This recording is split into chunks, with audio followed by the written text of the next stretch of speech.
Hello and welcome to another episode of It's Been 2 Weeks. Today is April 4th and I'm here with John. Hey, everybody. So, John, it's been 2 weeks. It has been. What's up with you? With me personally, I've been very addicted to this game, as you know, that I've been playing. Aside from that, honestly, nothing. My life has been nothing but dinosaurs. For anybody who doesn't know, the game that he's been playing is The Isle. And I think you're better suited to tell the audience what this game is about. Well, first off, I was playing it before Burnt Peanut made it popular. It's just a survival game. Think kind of like DayZ, but instead of like a human surviving in a zombie apocalypse, you're just a dinosaur surviving against other dinosaurs. All you have to do is just eat and drink water and kill stuff or be killed. That's it. Just That's the premise. Part of the circle of life, Yeah, basically. that's literally it. You're just part of the circle of life. And it's a very vicious circle. Jesus Christ. Just if you want to see dinosaurs teabagging other dinosaurs, this is where you go. You know what? I didn't really think about that, but that makes sense. That's something I didn't think I never thought I needed, but I did. Dinosaurs teabagging. Yeah. And I'm satisfied with seeing that. You know what? I think that sounds like worth the $20 for what the game is worth. Like, yeah. Dinosaurs teabagging. That's the review that I need to see. Mm-hmm. Teabagging dinosaurs. That's all. Teabagging dinosaurs. That's all it needs. I have been going through school and I've been streaming the Master Chief Collection. Currently, I'm going through Halo 2, and I forgot how much more story they added in Halo 2 in comparison to the first one. Oh yeah, the second one is where the story actually picks up, where you realize like, oh yeah, there is a story. No, yeah, and then like the whole alternating the viewpoints between Master Chief and the Arbiter. Dude, like honestly, I always forget about that in 2. Yeah. I love that about it. Dude, it's so good. Like that whole just the way that they do it, because it's like I got to the point where the Arbiter and Master Chief are being held by the I forgot what it's called. It's not the Gravemind. Yeah, the Gravemind. There you go. Yeah, and then he's like telling him this one is like blinded by his faith or something like that. And so I was like, I don't remember much of this, but goddamn, like I can't believe that I didn't pay attention to this dialogue when I was younger and playing this game. The Gravemind is a dope ass villain, bro. Fuck yeah, he's dude. a dope villain. He's fucking like crazy. Like I was just like, goddamn. And so then like the last thing that I left off was I was in the Covenant world, I think, or is it one of the ships where Master Chief gets transported to, and then he's in part 2, right? Yeah, he's trying to take out one of the prophets. The prophets, yeah, it's one of their it's the prophet's flagship or some shit like that. Yeah, something like that. Prophet of Regret. Yeah, that's where he was like he's going after that. So that's where I left off, and I'm just like, goddamn, like this game really fucking lays it on to you as far as like story goes and everything like that, and it's pretty damn good. Like that's where the game ends, right? Where he takes off in the ship. Who? Halo 2. It ends with him on the ship, the prophet ship, right? Because the prophet ship's going to Earth. That's where part 3 picks up. That's how Chief gets to Earth. If I'm close to the end, then I'm close to the end. But I didn't finish that part. Yeah, you're close. You should be close to the end, because once you get onto the prophet ship, he ends up fucking throwing himself off, right? He goes he does like a fucking Halo jump into Earth, Master Chief. Yes, he does. But yeah, you're close to the end. Have you ever played Halo 2 or no? A long time ago. Yeah, because the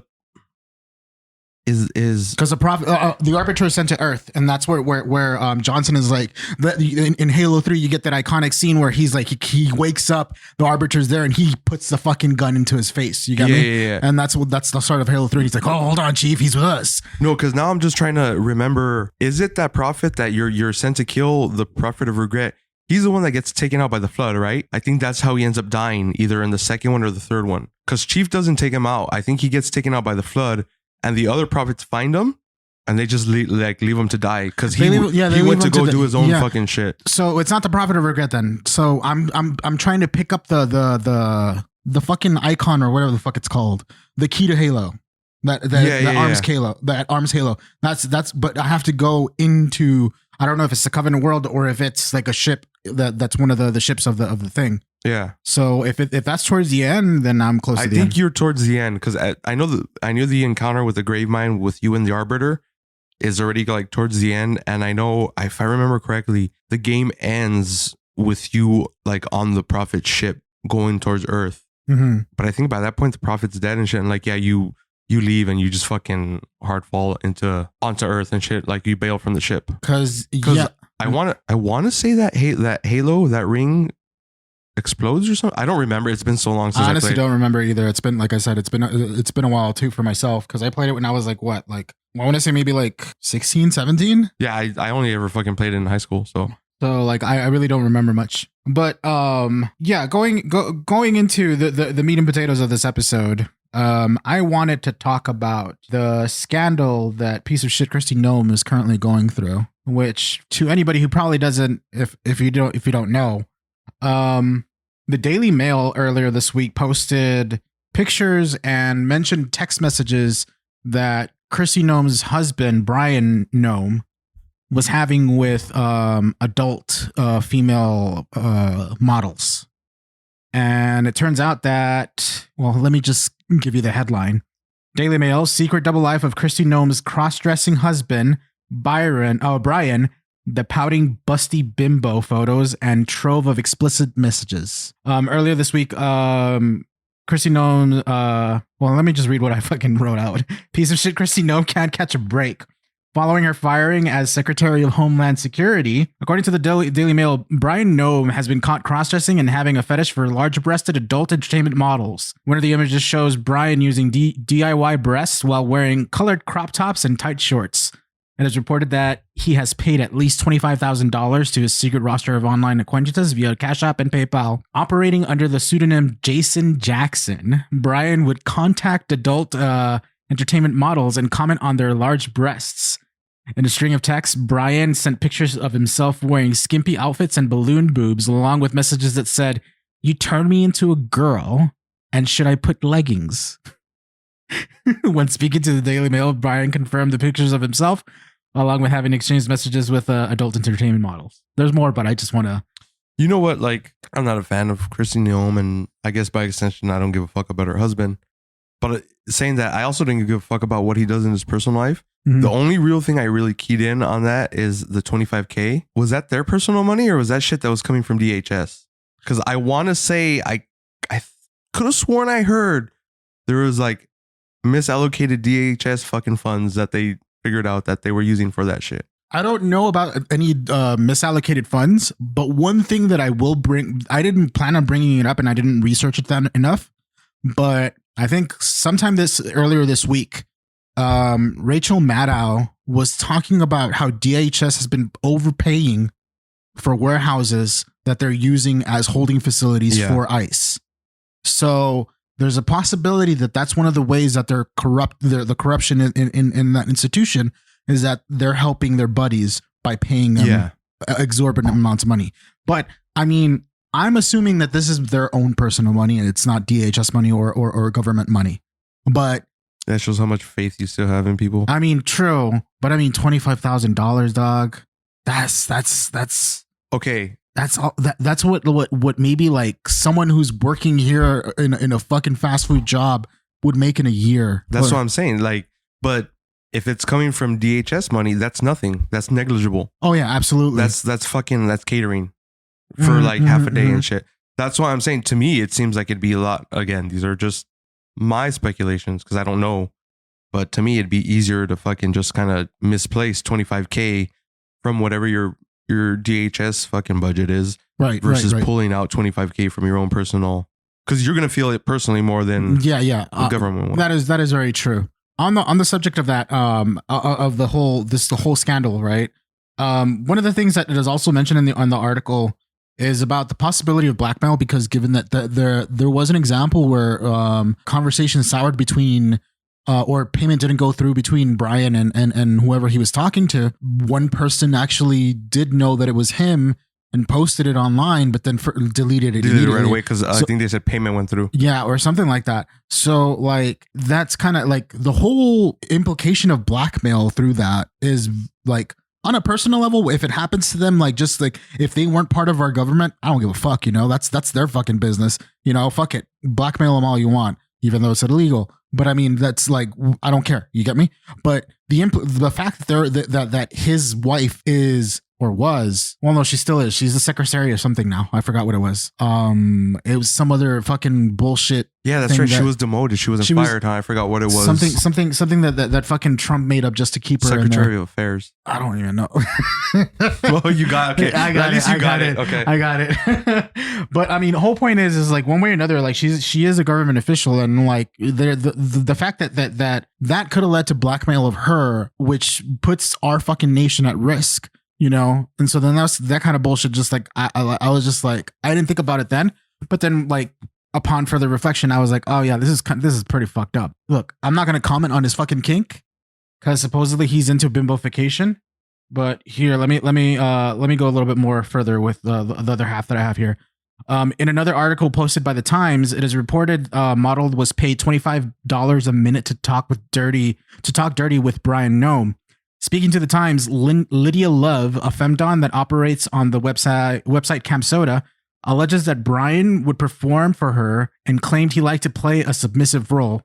He would try to talk more feminine. His kink was yoga pants. He wanted to be the star of the show and really show off. I would hype him up. That's what she said.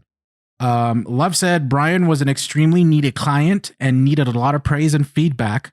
Kristi Noem has addressed the photos in a statement saying she was devastated, and a spokesman added the family was blindsided by this and they asked for privacy and prayers at the time. This is how I know. Thoughts and prayers, dog. This is how I know two things. One, that I'm jaded with the world, and two, that I'm old. Throughout that whole story, the most shocking part to me was $25 a minute. Mm-hmm. I regret not staying in shape, and I am angry at God for cursing me with horrible genes. Horrible genes, and just look, dog, why can't I be making $25 a minute? Right? A fucking minute. Right? A fucking minute. She works an hour and she's good for a week, I'm pretty sure. Bro, like that's what his kink was. 4 minutes. I can't even do 4 minutes with that bitch. That's not even like sex. I know. That's not even like, this is like 4 minutes of talking. That's like, oh fuck, I can't do it. It's out of budget. We're over budget at this point. $100 in 4 minutes, right? Dude. How? And that's not the shocking part to me, is there's people paying it. I mean, you got expendable income. You want to use it. I need to know what these people do for work. They're fucking. I think Brian Noem was like, what was it? He's like he had a farm company or some bullshit like that. Yeah, and something like that. So I don't know. He's just white. You get me? Like he probably came from money too. But another thing too, like okay, so like I didn't mention this in the summary that I made, but he's into also bimbofication, which is like the whole fucking idea of like women or female presenting people with like fucking big titties and just like acting stupid and stuff like that. What it entails. But supposedly he's into that big fucking like super large, like almost fake looking breasts. So the pictures, like what he would use, or at least what was shown in the pictures, he's wearing a crop top and he fucking inflated 2 balloons like very large. It's exactly what you think of like when a little boy decides he wants to pretend to be a girl. Exactly. And he just throw like soccer balls or some shit. That's exactly what it looks like. And that's exactly the stuff that he's into as well, which is fucking like, I mean, personally, I think it's stupid, but I'm not going to yuck someone else's yum either. You get me? Like, I'm not going to be judgmental about it or anything of that sort. In this case, towards Brian, I'm judgmental at the fact that he probably ends up fucking doing like, he presents himself like he's a fucking family man and bullshit. Like, Christian. Yeah, a Christian or some bullshit like that. And yet you're doing all this bullshit behind your back. Look, I don't care that you do that shit. Like, but don't put this farce up that you're like this fucking hoity-toity person when you're doing the same shit that everyone else is doing. You get me? No, man, you gotta care. I mean, you gotta shame them. And I know it's like it goes, especially you, it goes against all your instincts. But they've been doing that like their whole lives to the opposite now. You know what I mean? So there's no more fair play. There's no letting them into the group with us. There's no, okay, you know what I mean? Like, come in with open arms. You're forgiven. Like, there's none of that shit anymore. No, absolutely. You want equality. You treat people like shit, you're gonna get treated just like shit, just like them. It's time to learn. What I want to like. I'm done Because I used to think that like outing people was like fucking bad in general in all fucking senses and all that stuff. But like at this point, if you're fucking trying to pretend like you're one of the like the holier than thou people that you're never like this, like nah, fuck this shit. Like you should be outed. So if anybody knows who's like having sex with fucking Lindsey Graham, fucking out him. I know that fucker. Like yeah. Did you see the pictures of him as like a little prince or princess in fucking in what you call it in Disney? So you holding the thing and he's like, that was for my granddaughter. Yeah. All that bullshit. Like I was like, yeah, fucking out these fuckers. So do you know how that came about? Because the TSA was like, hey, we're not going to give you those special lines in the airport and shit anymore. We're going to treat you like all the other passengers. No, so TMZ. Oh no! Okay. Did a call to action to action where he's like, any politician that you see them this week not doing anything that's supposed to be, helping this whole situation, just take a picture of and send it to us. We'll fucking post it on there. So, bro, when like basically the world's biggest tabloid starts becoming the fucking hero, like, come on, bro. And also that fucker, a lawyer is becoming a good guy. But also, I think that dude, what's his name, Harvey something, Levin. At one point, I believe that he was buddies with Trump. I want to say that he was, because when he was running for 2016, I think he started running some stories that would help out Trump. I don't remember, honestly. I want to say that far back. And I mean, if I'm wrong about this, fucking point it out on Twitter or in the comments under the episode or something. But I could have sworn that was one of those things. But if that's the case, assuming that is the case, that he was buddies with him and or just trying to help him out, look how far they've come, dude. Like, everyone's tired of him. Everyone's tired of his bullshit. Yeah. Well, at least any sane person is. Let's just put it that way. Yeah, like I was thinking about that in particular about outing people and stuff like that. Because like I don't like me being a person who was like pansexual, having to come out like, it was just such a fucking like, and I'm not saying that this is the same thing as having a kink or anything of that sort, but like we do see a lot of Republicans that are, I mean, shit, Grindr goes down whenever there's a fucking, during the RNC or during the Charlie Kirk fucking memorial, fucking Sniffies was down. And if you don't know what Sniffies is, it's more raunchy than Grindr. I'm just going to put it that way. But like shit like that was going down. So it's like, come on, dog. Like you're talking about like this whole fucking like God shit and all this, like trying to be like, oh yeah, conversion therapy. So you're wanting to bring back conversion therapy, but like, are you gonna be the first in line? To fucking. We need conversion therapy for pedophiles. Conversion therapy for pedophiles should be just. Did I send you that TikTok where like not only do you have to kill the pedophiles, you have to kill the kids that they fucking touched because a pedophile makes another pedophile basically. So like the video essentially was like, how would you solve pedophilia? Yeah. And then the guy, because it was two guys talking to each other. The other guy is like, oh, I did see that. Yeah. Not because of you. It's a little bit of an older clip. I do remember seeing that. Yeah. So it's like, you're not going to like this, but you're going to have to kill the pedophiles and kill the kids that they touched. But hold on real quick. Uh-huh. I take offense to that. Why?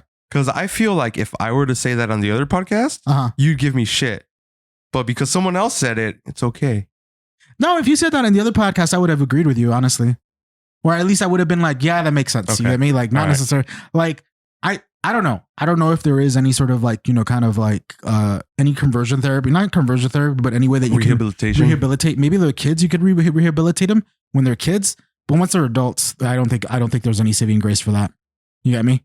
Like their mind's already fucked up. They've grown up. Honestly, I think it's like a case by case basis. No two people are the same. That is true. That is true. I know kids are kids, but some kids are fucking, they're all built different. Some are stronger. Some are better equipped. Some are, you know what I mean? Like some kids are fucking, what is it? Psychopaths? Yeah. Yeah. And then that's not even to say that like, they can get through whatever therapy and help they need, but just like one day in the future, they just may come rushing back, like there's no fucking telling. Yeah. Yeah, I mean, like it's all, well, at least to me, it's a joke. The whole fucking like thing, like of killing kids and all that stuff for that. Well, to certain people, it's not. To certain people, but yeah, like I honestly I don't know if there is anything viable, and how would you determine it? How would you go down that path to try to figure out? I'm not trying to justify it. If it was that difficult for you as a kid to go through that, you get me, and then you somehow think that is normal behavior, and you decide to go forward with it. But I mean, society's telling you it's bad, yet you still can't reconcile that. You get me? Like, no, I understand that. Like, it's a really fucked up situation because it's like yeah, the kid that eventually becomes the offender, it's like all you see is the offender. It's like, but like when you really think about it, I'm like what else? Not that they what other options did they have, but like also kind of what other options do they have? You know what I mean? Like it's like some you can't just necessarily fix shit like that. You know what I mean? Like there's just it's even some and not that it's simple or it's easy, but something that's just like basic as someone losing a parent. Some people never fucking recover from that. Yeah. You know what I mean? So imagine something worse, 10 times worse happening to you as a fucking child, potentially repeatedly, more than likely by someone that you were told you can trust and shit like that. You know what I mean? Like there's no, I don't know, just do what the British used to do to gay people back then. Chemical castration. Oh God. That's what they did to, what's his name? The motherfucker that, you know that, the movie Enigma Machine with Benedict Cumberbatch, the guy that comes up with the Enigma machine that breaks the Nazi codes and shit like that. I've seen clips of it, but I haven't seen the movie. It's a good movie, and it's actually really fucking sad because he's gay, right? Yeah. And then he gets outed, and once the war's over, after he's outed, the government's like they try him for homosexuality because it was illegal back then, so they chemically castrate him. But I'm saying, if you're willing to do it for that, might as well just do it with pedos. God, I don't even want to talk about this. Right? Like, because if you're too squeamish to kill him, it's just like the inaction that happens. Like, and I don't want to fucking continue going on about this, but like with the Epstein files, bullshit that how mum's the word basically right now because we're so focused on the war, which I mean, that's what the war was for essentially. Like it was to distract us from the main point of trumping in the files. So yeah. And I don't want to talk about the war much because, quite frankly, there hasn't been much new. Same shit. It's the same shit, different day. We've already. What did you say? We went through all the munitions, or we went through a huge chunk of our like heavy munitions and shit within like the first week or two of the war. Yeah, and military is saying like we left ourselves in a fucked up, vulnerable position spending that much. Because now, if shit were to pop off and we were being attacked, we don't have the enough for retaliation or defense. I mean, like Iran's basically just playing the long game. He knows, like they know that the war is not popular anywhere in the world. Yeah, and assuming that the Democrats in Congress would oppose funding, further funding this, he's kind of fucked. He won't be able to fucking do it. So I don't know. To me, it's just like... I mean, Iran's playing it smart by fucking with that straight because at that point, you're just pissed. Like, yeah, Iran's pissing off the rest of the world, but they're not necessarily pissed at you. They're pissed at the U.S. They're pissed at Trump. Yeah, because didn't they just like recently let some Japanese and French ships go? It was the French, Japanese, but it was Spain first that they let through because Spain was the first vocal one to be like, nah, you guys can't use our shit. You guys fuck off. And then Iran's like, okay, you guys go through. Yeah. And that set the example for everyone else. Is like, hey, if we're like fuck the U.S., we're pretty okay. There you go. That's all you need. I said, honestly, I kind of feel like that was the goal, and that's good. I mean, that's good for Trump's them. Goal. Oh no, you mean to? Because for like how long has he been talking about like pulling out of NATO and shit like that? Oh, that no. What I was saying is that's good because, quite frankly, I think that Iran should have that fucking that fucking ability to do that. No. Yeah, I'm not. But I'm saying like I think none of this affects Trump or the U.S. the current U.S. administration because I think that's their whole thing. Just pull out of NATO. Pull out of NATO. Even though I mean we wouldn't be able to handle the whole world against us. You get me? I think we could. I don't know. I don't. Not with our current leadership. But as a whole, I don't know if we'd just outright win. But I've seen we've talked about this before. Like we wouldn't last, but like we would at least be able to. We would win because it'd become a war of attrition. Yeah, and we just win by kind of starving everyone out, or at least stalemate everyone by starving everyone out. Yeah. One of the on the topic of the war, one of the things that's really been pissing me off too is the fact that like there was Iran recently decided to reject the terms that were placed for them as far as like the peace talks and stuff like ceasefires and all that stuff. And our media has been pushing it to us as if they are escalating this war. Let's just get this shit straight. They are not the aggressors. They are defending themselves from us. They are not escalating anything. They're asking for concessions from their aggressor to ensure that everyone is safe, or at least everyone, or to ensure that they get what they quite frankly, I believe that they deserve. There's no reason why we should have attacked him in the first place. There's no reason for us to be spending this much money on this. Trump himself said, I wish I could give you guys childcare, but there's a war. Who fucking started the war? Well, what about a month ago before there was a war? Why didn't we have why don't we have childcare before then? Right? Why did we fucking cut? I mean, you were president for like basically an entire year before there was a war. We didn't get any of that shit. Not just that, but why did we cut fucking like Medicaid, Medicaid, fucking SNAP and all that shit? All that and SNAP. Why did we cut that? These are all fucking social programs that we all need. Oh, was it for this? Like, I'm not okay with that. We like, they've always asked Bernie Sanders, how are you going to pay for it? We're not asking that question now. I pretty much, I feel like I've said this before in another episode, but like no, just no. And I'm hoping that we don't wake up to a day where they announce that they've put boots on the ground in Iran, because quite frankly, like, I don't want to fucking see that, dude. I don't want to fucking I don't want to have to go through this. I'm not me personally, but I don't want this country to go through this shit all over again, because that becomes a funnel for all of our fucking tax money to go into. And that money ultimately just goes to the fucking military sector, like to the military contractors. It doesn't go to the military at all. It doesn't go to our troops. It doesn't go to what it should be actually going to our troops, And it's just basically just funneling money out of your pockets, your tax money, into that. That's one of the things that I've realized, like, the past fucking 10 years. The government system is essentially the way that the corruption works in our government system is a lot of private sector companies bid for these contracts. And what do they end up doing? They end up overcharging the government, because the government will be willing to pay. And a lot of times, the fucking these companies have lobbied out our fucking politicians. They've been buying out our politicians. So a lot of those contracts, I mean, they're investing to get those contracts because they're feeling like if they fucking butter up this politician, they can get this contract, which will bring them guaranteed money. It's not even a question of like, it's a possibility. It's guaranteed money. And so, yeah, this shit just needs to stop, The reason why we're not getting fucking social programs is because of that corruption, because money is going into private sector companies that are basically overcharging, providing no benefit to the people in any sort of way. Like, the fuck is the point of this? Well, maybe if we weren't paying so much Social Security to all these poors, we'd have more money. Andrew Yang said, this was 2016, I believe, when he was trying to do universal basic income for everyone. $1,000 a month for every citizen in the United States.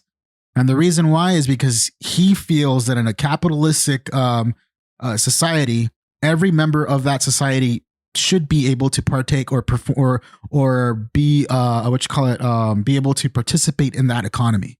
So, because that's how capitalistic economies work. You need people to buy stuff. You need people to buy goods and services. You need that money to constantly be circulating, because that's the way that companies make money.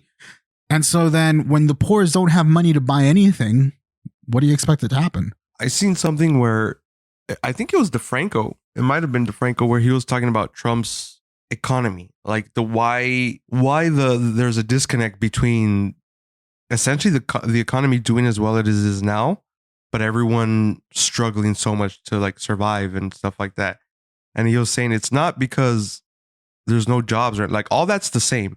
All that's fine. The job market, people, like we have the most people working with the fewest amount of people out of work and stuff like that's fine. It's just but we just recently had like a fucking huge job loss though. No. But this was like 2 weeks, 3 weeks ago or something, like sometime last month that I watched the video.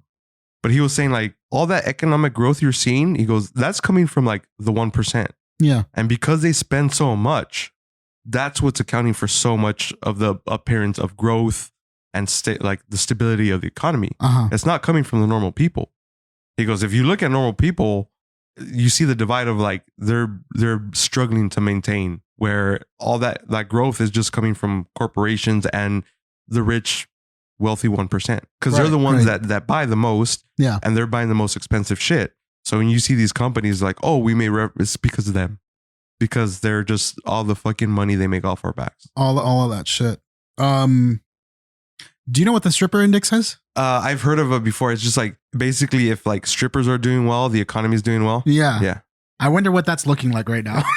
Because like who ends up going there? Strippers are like frogs because like in nature, frogs are a very good indicator of a healthy, well-adjusted ecosystem. Right. So if there's a lot of frogs and stuff, then things are going good. So there's a lot of strippers right now.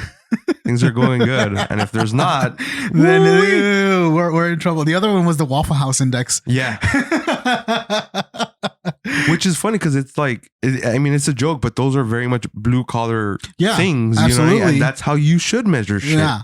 Through like some of the lowest castes of your society. Because if they're able to do this shit, if they have disposable income, then things are okay. Things are okay. Exactly. That's you know the what I mean? whole point. Like, and I feel like maybe a lot of the listeners would probably like feel the same way.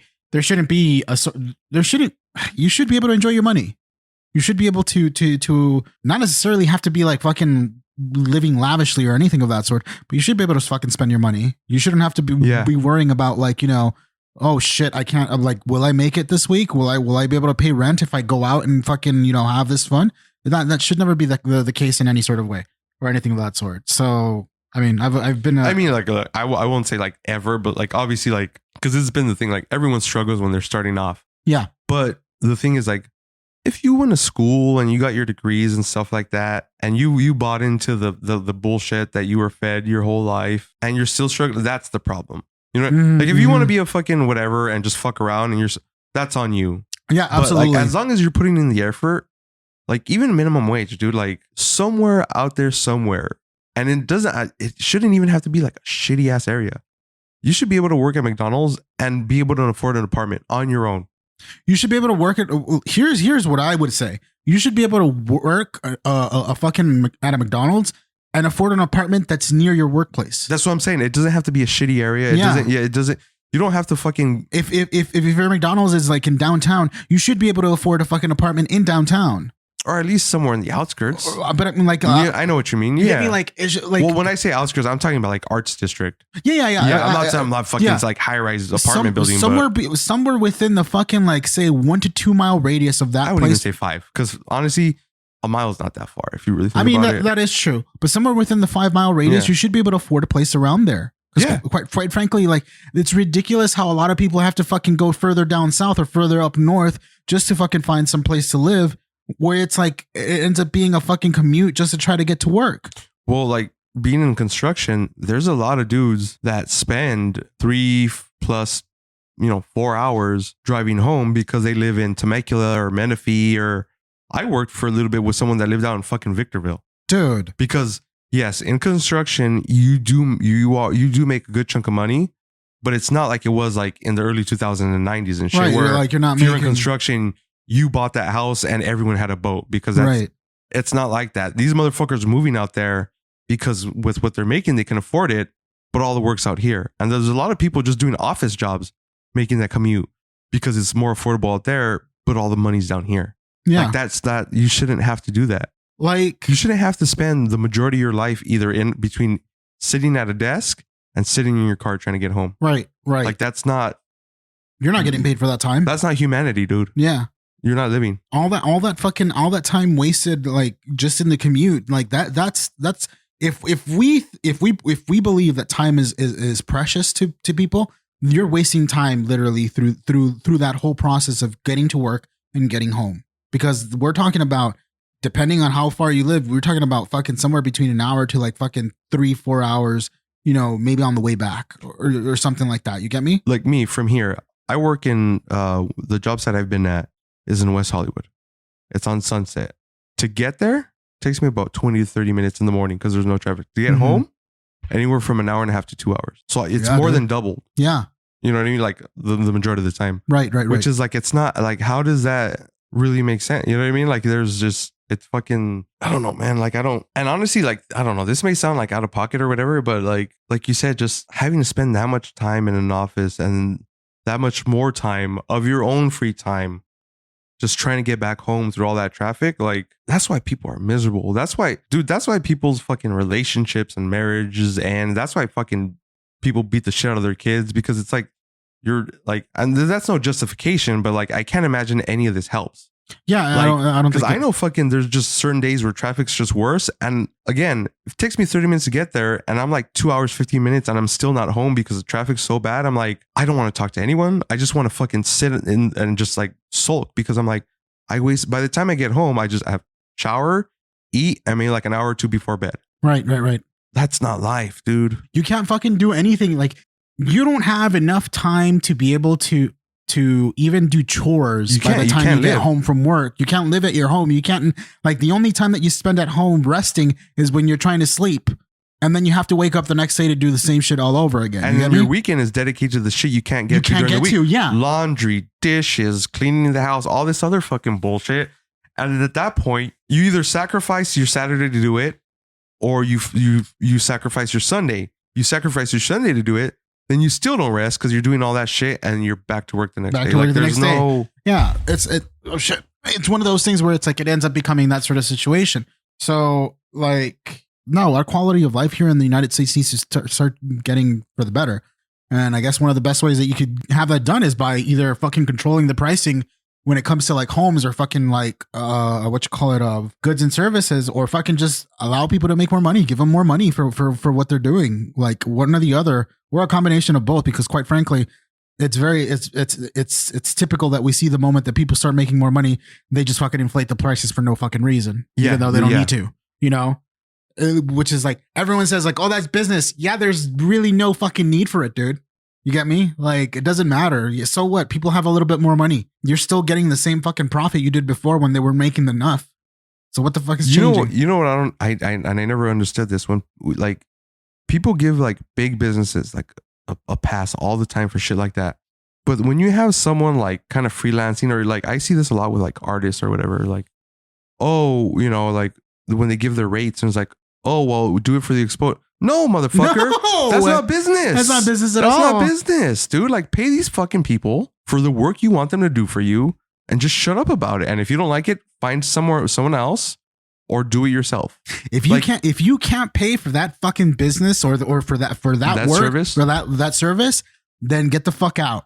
Do not even try to fucking do some bullshit like that. I hate it when that shit happens. Under no circumstance. If you want to help them out like that, then pay them and then still give them the plug. Yeah, or whatever. Exactly. Don't be fucking doing this bullshit like, oh, just do it for exposure. Fuck the exposure. Don't make excuses for multi fucking million or billion dollar corporations, but shit on the fucking individual. Right. Nah. I think another thing in the same way too, where you know how like you hear about influencers that fucking want to like be like, hey, I want to do this for free. Yeah, but I have this many followers. I can plug. Like, nah, dog. No. Nah, fuck you. Nah, fuck you. No, that's just you trying to fucking get a free buck for content that you're ultimately going to fucking make money off of. So no. Honestly, dude, influencers, I feel like 15, 20 years from now, we're going to see like a study on influencers and they're going to be like, that shit was like a legit sickness. It was a mental illness. That's what it feels like, dude. Like, there's no... You know what it feels like? It feels like fucking trust fund babies that just like, oh, I can do this. But see, that's the thing. It's not even trust fund babies. That's the thing. I remember I kind of had a conversation like this with someone, and like, I was just talking shit about influencers. And they're like, well, what's the difference between them and like, because you watch streamers and stuff. I'm like, okay, here's the thing. Like, as someone who games and stuff, there's times when I'm like gaming and I'll just start talking to myself. So I'm like, I understand streaming is something completely different. Because I watch people that stream and they very rarely, if at all, sometimes just talk. I'm just watching them play the game. You know what I mean? Where like, if I was entertaining enough, or if I thought I was like, you know, was decent enough to kind of make any sort of interesting content, then yeah, I would stream and do that shit. But like, for influencing, that's like peak like, for me, streaming is you're doing it out of enjoyment for what you're doing, and you just want to share that with hopefully like-minded people. Where if you're an influencer, that's exactly it. You're imposing your influence. That's just peak narcissism. Yeah. You're like, I'm so special. You should pay attention to me. All these people want to pay attention to me and follow me and be like me. Yeah, I can see that. Yes. Obviously there is that in the world of streaming, but they want to be that level of popularity and I guess making that money and content, where when you want to be like a streamer, you just want their shit, which is all just material and like in the grand scheme of things, inconsequential shit. And that's the worst part of it. is that the bigger that the influencers get, all the shit that they're plugging, they're not fucking paying for it. No. So whatever the price tag is, they don't fucking care. They can be like, oh, it's not that bad. Of course it's not that bad because you got it for free because you just got to shill this bullshit out. Yeah, exactly. Like you're at that point, you're just preying on someone. You know what I mean? Where there's so many other content creators out there and not just streamers, just that like, yeah, the only thing they're really plugging is themselves, but that's it. And which I can't fault anyone for that. But as an influencer, yeah, you're plugging yourself, but you also like, I mean, I don't want to say it like this, but you're a whore. Whether you're a dude or a guy, you're a corporate whore. Right. That's all you are. You're a fucking living mannequin. You're ultimately just shilling for whatever product they tell you to shill, essentially. Yep. Yeah. Also, the other thing too is like the whole facade of what it is to be an influencer too, or at least the way that they present themselves. They end up renting a bunch of these houses to use as their fucking their little playgrounds, their playgrounds and shit like that. They don't live the lives that they and that's the thing too, because you hear the stories about them doing that and they trash the house. It's like it's narcissism. There's no consideration for anyone but themselves. Right. Like they don't even give a shit about the people that follow them. You know what I mean? Like it's just because to them they're just money. Yeah, that's it. You're just profit margin. Yeah. That's profit all you margin are. And all that stuff. You guys are just metrics for them to use to get a bigger payout. You're a source of income. That's all you are to them. That's ultimately what they, and like, what they yes, you can use the argument for streamers and stuff like that. And there are fucking skeezy streamers out there or skeevy streamers out there. But like, it's a completely different animal. Like, I feel like influencers are like their own separate like genus of content creator. I guess what I would say as far as like streamers goes, there is some sort of value to the product that they produce, which is entertainment ultimately. Yeah. You get me? While influencers is not really much entertainment. It's just basically like, oh, here, let me show you something. Product reviews. Yeah. Product reviews and stuff like that, which is like, really, is that entertainment? No. Like they're selling it to you under this whole fucking image of like, I'm giving you a review of this so that you can give it a try, or so that then I'll tell you whether it's good or not. And so, yeah, like that whole narcissistic view is like, my opinion matters so much that you should care about it. Yeah. And I am ultimately the decider of whether something's good or not, even though I probably do not have, experience in whatever field it is that they're talking about. You get me? So I totally see where you're coming from with that. And yeah, influencers are a very special kind of fucking fucked up breed. And like it's one of those things because again, it's not no content creator is like immune to this because not that long ago that company, that Magic Spoon, I think they just kind of disappeared. Did you ever hear about them? No. The Magic Spoon, they're all over YouTube. It's like cereal basically for like adults, and it's supposed to be healthy and shit.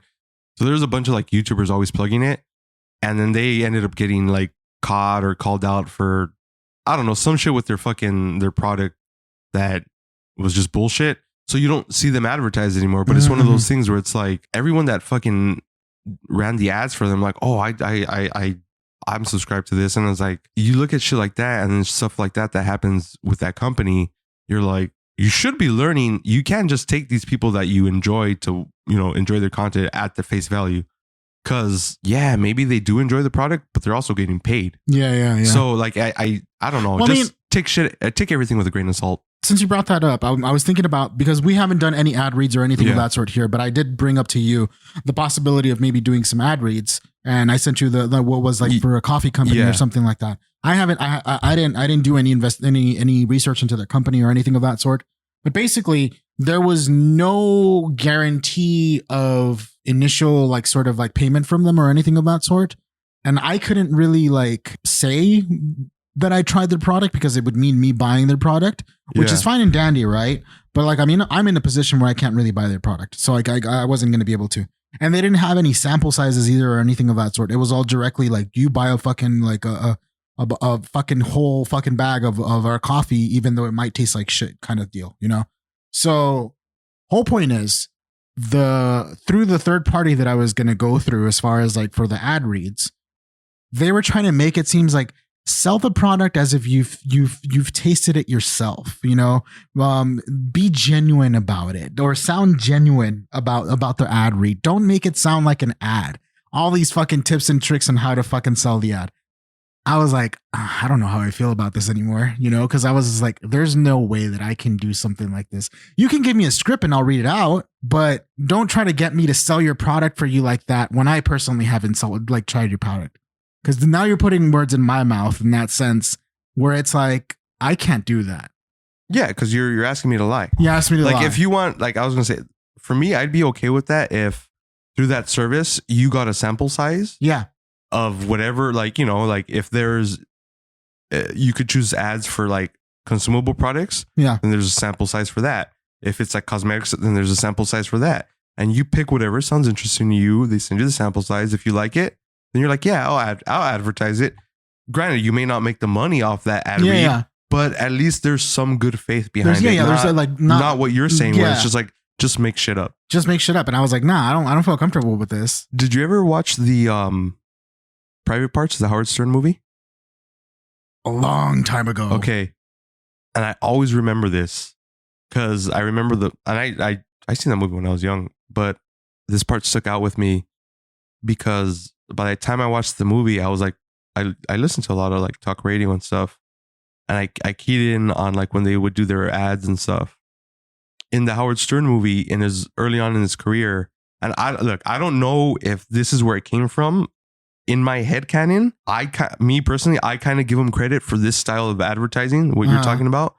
But what happens is, so it's like one of his first gigs, right? As a DJ, Howard Stern. So he's reading an ad for a sporting goods store.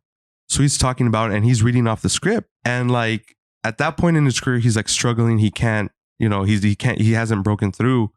And I forgot what kind of happens, but he gets frustrated and he just goes off on a tangent. He's like, I remember when I was a kid, my dad would take me to the store, blah, blah, blah. And he went off on this fucking like personal story, right? Right. And he went back to the script and was like, join us on Saturday for our grand opening.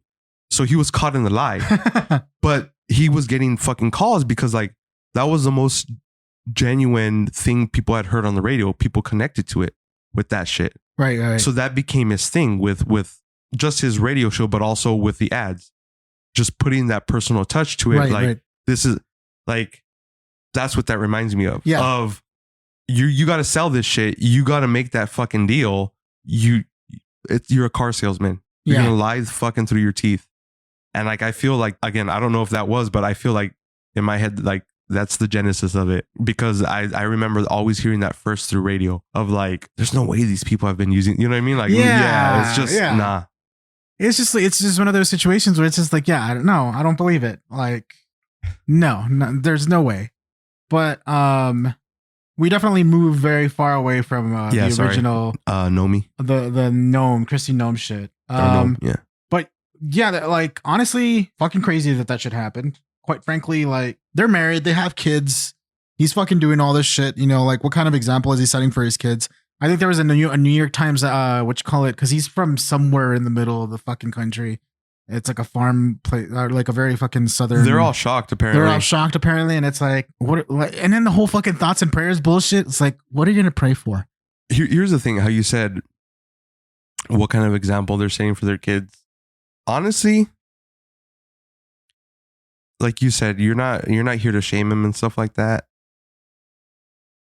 I'm not here to shame them about their kinks. I'm for shaming them for being this. No, I get that. I get that.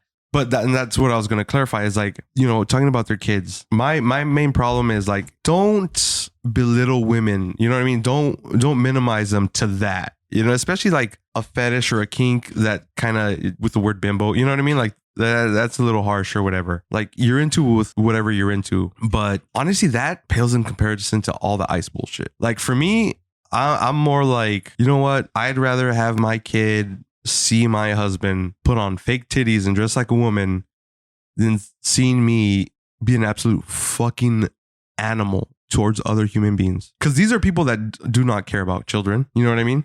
I mean, that's just you on a personal level, though. Like, you get me? Like, they. But that's what I'm saying. Like, the impact that it has on their kids. They don't care about their kids. Yeah. Because what you're bringing up, that's a very personal, private thing that should only have taken place between that family. Right. It's not anymore, but the ice shit is very public. Oh, absolutely. So it's like, you're not. I mean, in the court of public law, the ice shit is definitely the focus of what. And because of that is why I feel like it's kind of like you're just desserts for you, Christy Nome, kind of thing. No, yeah. You But get me? see, here's the thing. I don't even like that just desserts because it's making it seem like the shit he's into is a crime. You know what I mean? Like it's like a punishment. I get you. My point is, again, I don't necessarily agree with like the terminology and the bimfication and all that, but you're into whatever you're into. That's your personal thing. But when you're someone like Nome, Christy Nome, who seems to be into dog murder, not even just going beyond dog murder, just Such a what lack. appears to be a blatant disregard for life. Yes, that's what I was going to say. And just there's no humanity, there's no empathy or anything in you. Like, you know what I mean? Like, to me, that's more detrimental to a child than whatever the husband's doing. Oh, absolutely. You are. I'd rather have, I would say the worst outcome would be the kids turning out like her more than him. Yeah. You know, if their kids decided they want to grow up and start doing what the dad did, whatever, more power to them. Yeah. They grew up and wanted to be like the mom. Look, they may not have been touched as a kid, but I'm down with capping them.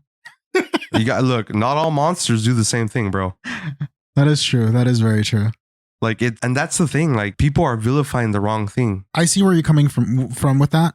And yes, I can see where the whole fucking kink that he has is being portrayed negatively as far as like through the whole thing. Cause even like the way that fucking that the Daily Mail was like, make like the verbiage that he used for it. What was it like? Yeah, secret double life of a Christy Nome's cross-dressing husband, the pouting busty bimbo. It's like such a fucking like very, very horrible way of like. Because again, it goes back to you're bordering on potential homosexual. You know what I mean? Yeah. That's the thing. Like, that's why you're villainizing it. Yeah. Not because of any infidelity or because of he's a guy dressing in drag. Yeah. That's your real issue with it. I think the sad thing about it is that's the reason why it's wrong. You get me? Because it's being that's not the reason it's wrong. That's the reason it's being vilified. It's being vilified, and that's why it's being seen as wrong or bad. I guess that's what I wanted to say. Which I understand that, and it's wrong to. And the thing is like I don't see it as bad. You get me? Because it's not. As long as you're not hurting anyone, and it's two consenting individuals. I can't even say adults now because that doesn't fucking matter. But two consenting human individuals, considering our last podcast. We're not talking about that here. Yeah. There's nothing wrong with what he was doing. Was it a little tasteless and insensitive? Yeah. But at this point, I'm certainly not someone to judge about people doing that shit. But you know what I mean? He wasn't hurting anyone. Yeah, absolutely. There's nothing inherently wrong with what he was doing. I mean, you could probably talk shit about the infidelity, which I mean that's fair. But she was doing it. But she was doing the same thing too as well. So I'm not here to defend him. I don't know the dude. Yeah. My only knowledge of him is literally this. So I don't know him. This is all I have to go off of, and to me this is fucking nothing. So I don't like. To me, his biggest offense is marrying her and having kids with her. Like, to me, that's the worst thing he's ever done. Right. But I mean, to me, I would just be like, for me on the way that I see it, the way that I fucking portray it is essentially is like how fucking ironic that this is how you fall off from the throne. You get me? That's the funny part though. Like, it shouldn't be ironic because this is a story that's on repeat. Like you said, every RNC, what happens? Yeah. What happens? But it's like they get outed, so it's like they're not getting outed though. That's the thing. They are, but no one cares. Everyone's just that's why it's like it's not even. They just turn a blind eye until there's that one dude. It's a political influencer, I believe. His name is Benny Johnson. I don't know if you know about him.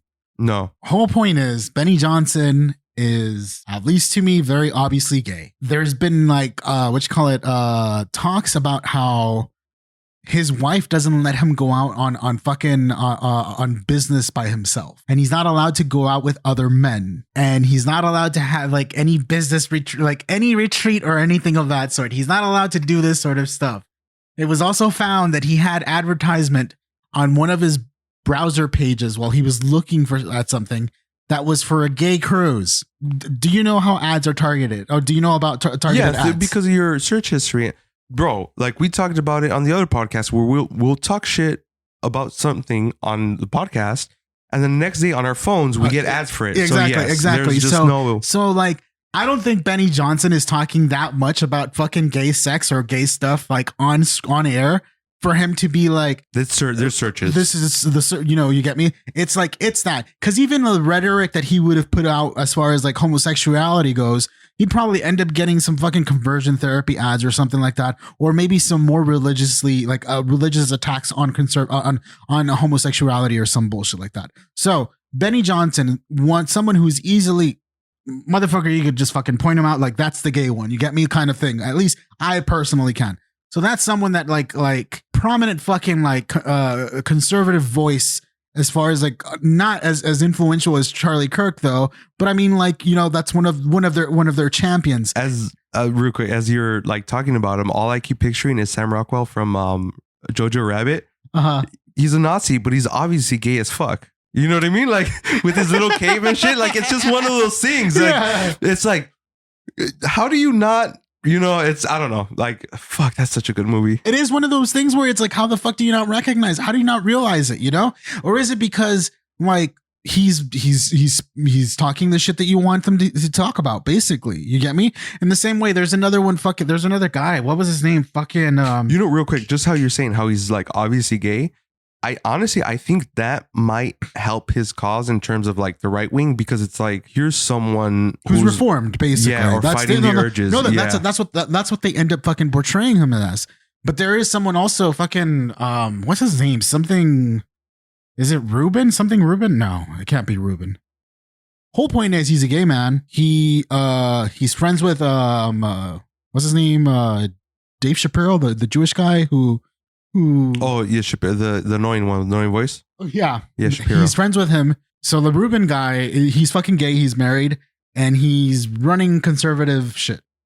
And dumbest motherfucker ever. Like, you listen to his shit, you're like, what the fuck is wrong with you? You know, he was on Joe Rogan's episode for once, and he was trying to fucking spin this whole fucking like libertarian aspect of like the whole fucking job market and stuff like that. It's like, don't you believe that people can give bad reviews to a company and then that would ultimately bring down the company down? Bro, why are people so fucking like why do people have such hard-ons for companies, bro? I think it's like like to a certain extent, can public opinion bring down a company? Yes. 100% they can. They can. And they should be able to. And they should be able to. But the leverage that you feel like they have in the grand scheme of things is very fucking minimal in comparison to like other factors. But I think it boils down to, especially if you're saying shit like that on Rogan, it's like, you shouldn't be questioning companies at all. That's the message I get from that. Yeah. They're like, there's no real worry about them. It's just, don't question it. Don't rock the boat at all. The other thing too that I remember from that fucking episode was that he was talking about how we should undo regulation because ultimately it's the market and the people who fucking buy, like who are paying for these services, that will ultimately have it regulate itself. Because if you have a construction worker, or not a construction worker, a fucking contractor that ends up building your house all shitty, you can leave a bad review and that will be bad for his business. So never mind the fact that you paid this much money for a fucking shitty ass fucking construction company or a construction job that didn't fucking meet code, because according to him we should undo codes. But like, yeah, the market's going to regulate itself. What kind of stupid ideation? Like, for real, like, think about it. Honestly, okay, that is like the business version of survival of the fittest. Yeah. But the problem with that is, if you're building houses or apartment complex, you're gambling with people's lives. Exactly. At that point, I'm not looking at reviews. I'm looking at obituaries. Yeah. Like, I don't fuck. So I don't know if you've probably heard about this, how like the fire department back in the day was privatized. Yeah. Like, if you didn't have like pay for their you didn't get help. You didn't get help. Yeah. And so then the reason why we now have a more social, more open, basically a public funded what you call it, option, or a public funded fire or city provided fire department, is because there were a lot of people didn't have help. They just would lose everything. They would lose everything. And so then what ends up happening is that when one of those houses doesn't have it, fucking catches on fire, guess what? What does fire do? It spreads. Yeah. So it moves on to the other properties. And okay, here's the other thing too, especially like when Bernie would run and they're like, oh, that sounds like socialism and blah, blah, blah. I'm like, Motherfucker, how do you think you have a fire department? How do you think you have access to police and all that shit? Yeah. Those are all social fucking socialist, like, those are all social programs essentially. Yes. The government's providing that for you. Without that shit, I light your house on fire, you're assed out. You grab fucking your water hose, and if you're cool with your neighbors, theirs too. Yeah. Because without those social programs, you're assed out, You're assed out, exactly. Like, but again, like the shit with New York, the cops don't even want to do their fucking job now. Fucking cops are fucking little bitches, dude. I didn't read too much into that story, but basically, I tried. It just made me mad. Honestly, the fact that the cops think that they're trying to sue against that one. Let me get the gist of it. So, like, tell me if I'm right or wrong. So basically, it was a protester, right, that was protesting anti-Zionist. And so then the Zionist, well, I don't know what to say. The pro-Zionist people came up to her and were beating her up, right? Yeah, they started assaulting her. They started assaulting her. The cops did not step in, despite the fact here's that the thing. There was, from my understanding, it was a single cop. NYPD officer. He did not step in, despite he's seen everything, and he let it happen. He let it happen. Okay, so his argument is he has no obligation to do anything. That is what the New York City Police Department is arguing in court. That they are under no legal or constitutional obligation to protect or serve. Okay, so let's just take that as the bare. So what the fuck is their mantra? I mean, depends on the city and the state, but it's either protect and serve or serve and protect. I mean, like that's, yeah. You get me? It's all generally the same. There's protect in their fucking mantra. So what the fuck? Like, if they're not, who are they meant to protect then? If that's those are just words. Huh? Those are just words. Those are just words. They're just words. They don't mean anything. Nope. It's like going into a house and seeing "Live, Laugh, Love" on the wall. It's like, well, it's one of these people. That's all. Yeah. That's all that serve and protect that's means. Ultimately it's like, like, oh, okay. But I mean, it's like, a fad. Then what the fuck are we paying you for? You know, why are we paying taxes for you if you're not going to protect the people who are ultimately paying your salary? You get me? So like, what the fuck is the point? And you know, this is gonna fucking sound really, really bad, but we talked about this on the way to picking up food. How they are more scared of appearing anti-Semitic in the world stage rather than being anti-fascist, which is fucking stupid, because Zionism is inherently basically like a neo-Nazi movement, essentially, where it's just inherently Zionism is basically the Al Qaeda or ISIS version of Judaism. Of Judaism, yes, exactly. So it's like, it's a very fucking, like, it's rooted in the fact extremist. Extremist, and it's rooted in that fact that they believe that their people are the only ones should be essentially occupying Palestine and the neighboring places around, because as we see, they're God's chosen people. They're God's chosen people, right? So, look, Zionism is just fucked up and it shouldn't exist, in my opinion. I'm not conflating that with Jewish people. I'm not conflating them with like, not all Jewish people are fucking like Israelis. You get me? But people from Israel, if they believe in the same fucking Zionistic tendencies that majority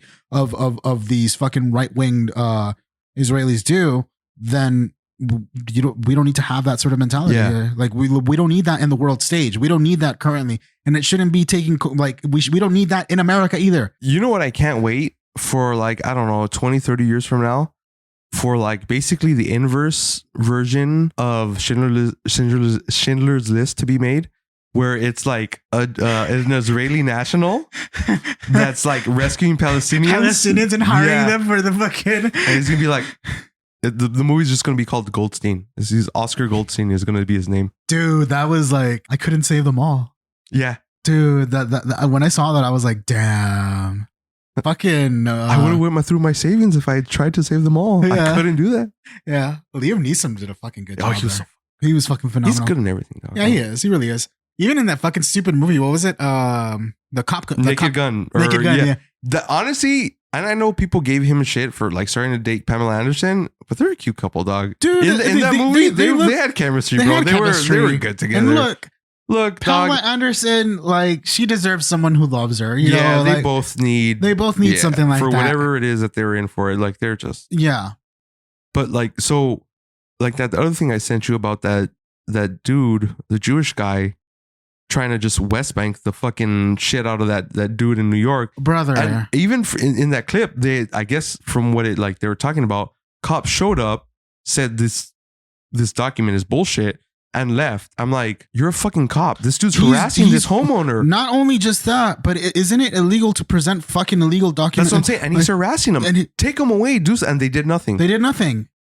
So like, listen, like, I'm sorry, but like, if you're not willing to give black people the same grace that you're giving the Jewish people here for all like for what they like, you get me? Like, yes, Jewish people did go through fucking some shitty, like they went through the Holocaust. I understand that. Fucking, we gave them fucking money. We keep continuously give them money and fucking help them take some land that wasn't theirs. You get me? But then yet black people were promised 40 acres and a mule. They haven't getting shit, you know, and they're getting shitted on. You get me? So like, we need to level that sort of treatment out. Either we start treating black people and give them what they're owed and treat them better, equally to how the way that fucking Jewish people or Zionists are being treated here, or we start fucking treating Zionists closer to the treatment that black people have been getting. You get me? Like, let's level this shit out, because this is stupid. This is hypocrisy, in my opinion. So I don't know what the fuck is going on here. Like this, like, it just, in my opinion, just flat out needs to stop. We don't need to be doing this shit anymore. I used to be pretty like, well, that doesn't matter. But honestly, like, especially with this current administration and these people in power, with the exception of Trump, because I don't think he falls into this category. I think a key problem here, I think it really is religion. I think religion is a problem. And I never used to be like that, but I think right now, especially right now, religion is ruining this world, or at least this country. And it's a very particular religion. But the crazy thing is, like, a lot of people are not really like that religious now. Or at You least don't have to have a lot of people. You just have to have a select few that are just either like, the powerful. Depending how you look at the right or the wrong people. The powerful people, if they're religious, they're going to push through it. Yeah, that makes sense.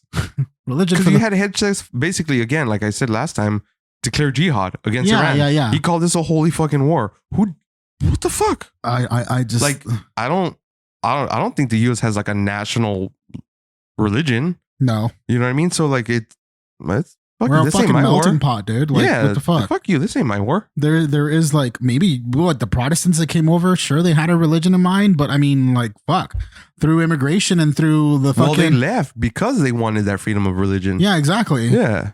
I mean, they left because they wanted their freedoms to do whatever they want from the monarchy, right? Exactly. So where's that spirit now? You get me? Like, it's no longer there. This isn't some sort of fucking like Christian focused country or like or religious focused country. Our constitution is like, in the constitution we're allowed to fucking believe in whatever the fuck we want to believe as far as like our faith. Where the fuck is all this coming from? And why is there like this fucking very fucking horrible and what you call it, Islamophobia, as far as like when it comes to like all of these other like fucking like Iran and all these other fucking Middle Eastern countries and shit like that. They're suddenly the boogeyman, you know, or something like that. Shouldn't you be focusing on Satan or something? You get me? Oh, because he's not tangible. They are Satan because they're not Christian. But I mean, the thing is like it's like Satan's not tangible. Satan's is like literally doesn't exist. You got me? Like, he exists in everyone that you see that doesn't agree with you. That doesn't agree That's with your the point problem, of view. though. Yeah. Like, he is tangible to these people and he's everywhere. Yeah. That's the fucking problem. Like, for them, Satan and evil is everywhere, but that's always been my thing. It's like, especially with religion, especially with like Christianity and shit, it's like there's so much fixation on like the devil and the evils. Like, you're skipping, like, okay, you see evil and everything, and I'm cynical as fuck, but like, how do you not see God in any of this shit? Yeah. You know what I mean? How do you not see, like, I don't know, bro, if your religion tells you that those little girls in that girls' school were the devil, then God. I don't know, bro. Maybe I'm a Satanist. I don't fucking know, because I'm closer to being a Satanist than I am to be anything else as far as like any religion out there. Not gonna lie. Well, I mean, maybe the exception would be Buddhism, but even then, I have too many negative emotions to like even fucking follow Buddhism. I'm afraid of karma. I would have so much negative karma, honestly. I feel like my karma's so bad. Everyone jokes like, oh, I'm gonna come back as a worm. Like, I don't even feel like that. I feel like I would come back exactly like myself. Just to be like, you motherfucker. You know what? Yeah. You suffered enough when you lived. We're gonna give you that one again. Have you seen how much you hated being you? Right back at it. Right back at it. No, but I mean, yeah, it's just one of those things where it's like, honestly, if there were to, if the whole fucking thing was like, if they told me, are you a Satanist, or like if those were the only two options based on what I know from both of those religions, give me fucking Satanism all the time. Like, I like 10 times out of 10, I will choose Satanism, because quite frankly, Satanism is about you, yourself, and making sure that you are the best person that you can be for the sake of being the best person you can be, not for the sake of like, you're going to get punished if you don't do this. You get me? Because like, that's the whole point. Be good because you want to be good, not because you'll be punished if you're not. And let's say that you don't want to be good, or you can't be good, or like you don't want to be good for whatever reason it is. Then let's work out the reasons why you can't be good, or what's not allowing you to be good. You shouldn't need like a fictional or whatever character up in the sky to be your moral compass. Right. You should just be able to distinguish right from wrong on your own. Mhm. You should be able to be like, I don't know, bro. I'm Where's the empathy? I'm just kind of over it. That's the thing though. So like Jesus was empathetic, right? He was fucking all for like helping people out. I mean, you brought up Jesus, and this is another. Stop show. He wasn't fucking white and blonde haired. No, God damn it. He was fucking black, dude. He was black. Look, I won't even say he's black. He looked like a fucking Palestinian or an Iraq, whatever the fuck you, or if you want to call him black, I don't fucking care. He sure as fuck wasn't white though. He wasn't white though. That's for sure. He wasn't white. White Jesus doesn't exist except for the white people. The only person that I'll accept was probably white is Santa Claus. Because I mean, the motherfucker comes from like what, Nordic fucking, wasn't it? Or is it? Yeah, it's some sort of shit like that from out there. So like, I mean, and those fuckers are fucking pale as fuck. So like maybe, yeah, you know, but Jesus wasn't in any sort of way a fucking white person. I would accept maybe like light skinned, but not necessarily white. You know what's funny now that I think about it, like in terms of like Catholicism. Mm-hmm. So even in Catholicism, Jesus is, you know, the white dude with the blonde hair. But then you have like, well, you know what? They don't really depict the Virgin Mary, huh? Catholicism? Like Catholicism, duh, but she's just, what, like black hair, light complexion? Every time that I think about the Virgin Mary, I think of like the fucking like the Mexican version. You get That's me? what I'm saying. I'm trying to picture something other than that, and I can't. So my influence is very colored by that Hispanic. That's what I'm trying. Because in my head, I'm like, it's just some white dude banging it out with like a Latina, but like she's not Latina. But that's my vision. That's what I'm saying. Like, what is her depiction? That's not Hispanic. I mean, I think there is some There like is, white. and I think it's probably like on the candles that they sell with the Yeah, shit. yeah. But like, I can't think of it. But I'm like, now I don't remember if they portray her as Caucasian or whatever. I really can't visualize it. So my point is kind of out the window now. But like, She probably looks more Italian than anything else. but Italians are still white. I mean, you still have some like more that are, But they're listed as Caucasian, I mean, absolutely, yeah.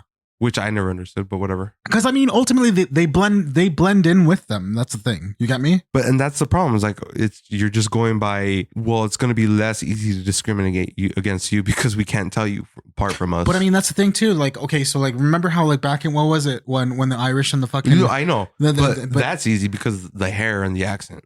But I mean, eventually it just got to that point where it's like, oh, you know what? You guys have been here you look vaguely similar to us. So like, we'll make you one of ours, you know, kind of. Well, I think it's because towards that point, like the blacks and stuff started getting more rights. So it's like, well, we need backup. But I like, again, that was part of the point of Sinners. Yeah. That's why the dude was Irish and shit like that. That's why, you know, that's why shit went down like that in that movie because of that history and stuff like that in America. But so well, I mean, yeah, as far as like the vampire and Sinners too. But like there was an interview that I forgot the dude's name. Do you know the director's name? I do, and I can't think of it. No, you don't, because you can't think of it. So there was an interview that he had with someone where the chick was like, I want to say that the whole point of this movie was like this whole fucking like, you know, Marxist theory about how capitalism is a vampire and it sucks from everything. And so then now that it doesn't have anything else to suck on, it preys on the black, like the black talent to bring out more or to bring out money for themselves. And I forgot his name, but he's like, well, I don't know. He's like trying not to say it. I can see that connection. And I feel like it's a pretty accurate connection, or at least or a pretty accurate kind of like analogy for it. Do you feel like that was what was the part of the movie? Like, do you think that 100%? Yeah. That like, and I don't even think like, obviously in the movie, the focus is like the black community, but I think like if you take it in terms of like the broad view of it, it's just how like that white culture just comes and like not necessarily assimilates, but like to take and overrides other cultures. Mhm. You know what I mean? Like Yeah. in that movie, it's the black culture. in the next movie is going to be like, for me, that's why the vampire was Irish, because there was a video I seen and it gave his backstory and like why he fled Ireland and stuff like that. Because again, the British and all that shit were coming fucking shit up. So he fled, and they drew the parallels between like the Irish like kind of culture and community and like the black culture and community, where like music and dance was a big part of that. That's why he was attracted to that club and shit. That's why he kept calling them family and stuff like that. He wanted that connection again, but it was that I'm not going to assimilate to you. You're going to assimilate to me. And as much as I wasn't a fan of this section in the movie, but the music part where it shows the different stages of music going into rock, and it's like, you don't have rock without black music. Right. You know what I mean? You don't have fucking Elvis without black music. Like all that shit, like all that. So it's 100% that. Yeah. You know, and it's always been that. Like it's never going to not. Taco Tuesday was invented by a white dude, you know? Go figure. Nachos, not Mexican.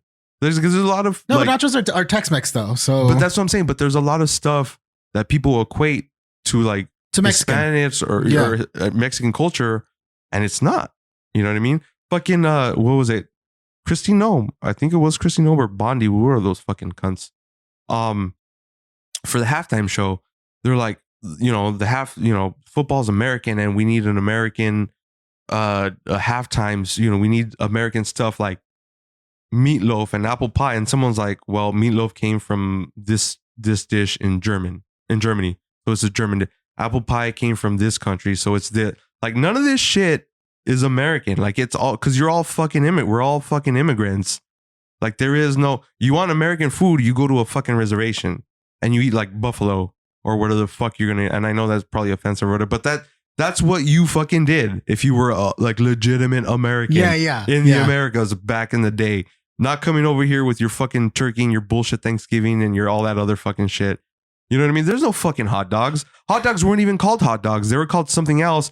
And the reason hot dog stuck, because the reporter that was doing it couldn't spell the original name, so he just called it hot dog and it stuck. That's how hot dogs became hot dogs. But it's a German thing. Like there is no original fucking, you know what I mean? Like there's none of that shit. Like now there is, like you get like sloppy joes and stuff, but like the shit that you think of quintessential America, that's not American. But even something like even something from like say sloppy joes, or even like a lot of I guess you could say Southern cooking comes from like influence from either from the slaves and shit, from the slave shit. So like it's okay. Like fried chicken, right? That's poor people food. That's poor black slave food. That's the leftover. That's where you get fucking greens and the chitlins and all that shit.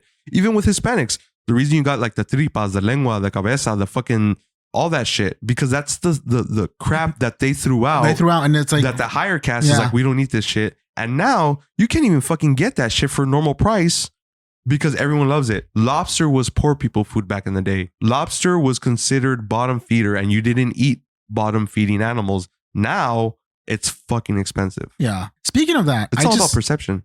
I about like a month and a half ago, I went to a place that's nearby over here that has like a lot of pork related foods. I had a fucking taco de bucha, dude. What was it called? The place? It's literally up the street. Like, is it the Zamora?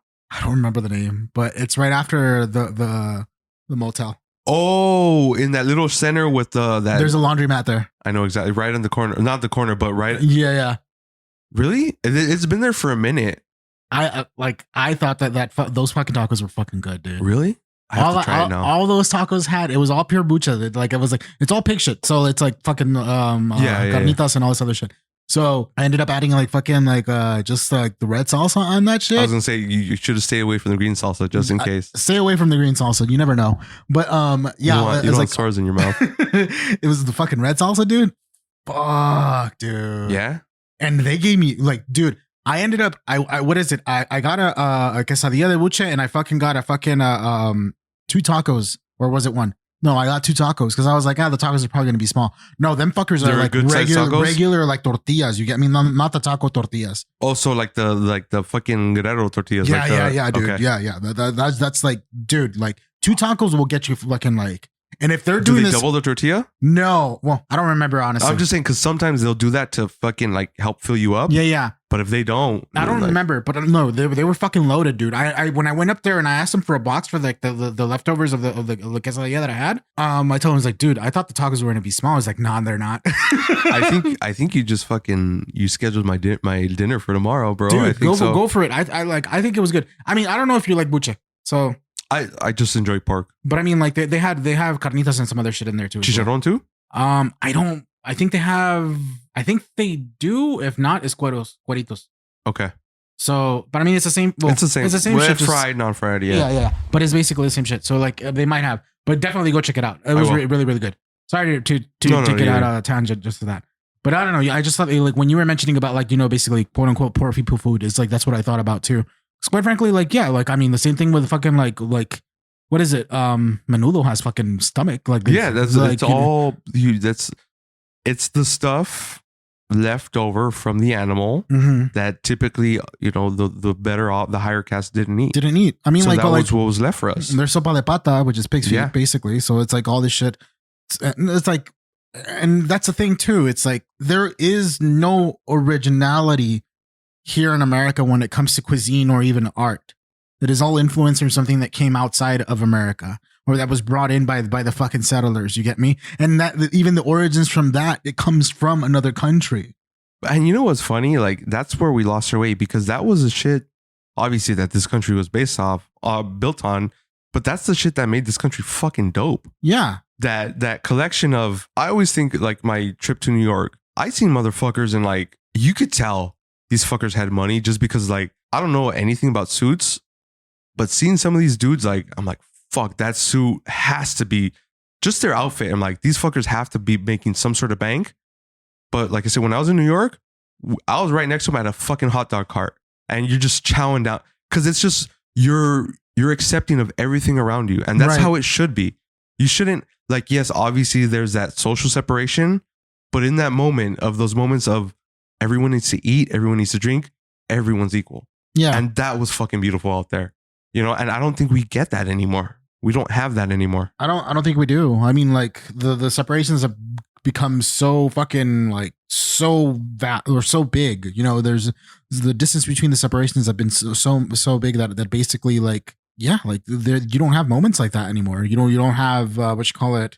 The fact that there's no more community. It's whatever community we had was very, very tiny. You get me? Like, or like the sense of community. That's what I'm trying to say. And it's been destroyed and it's been got like to the point where like, quite frankly, I can't blame anybody but America for it too, because this is something that is very unique to America. We did to ourselves.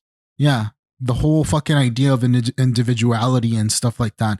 And just like, you know, you are the master of your own fucking, you know, I guess you could say fucking fate or whatever the fuck it is. Like, pull yourself by your bootstraps. You are the one who's in charge of, you know, all this fucking ideology, and you should not rely on others. You should rely only on yourself. And that's the thing I was gonna say. Like, I get eye rolls sometimes when I say this, but whatever. Like, I really do believe there is such a thing as too much freedom. Yeah. And we have it, and we've had it for so long, and that's what got us to where we're at.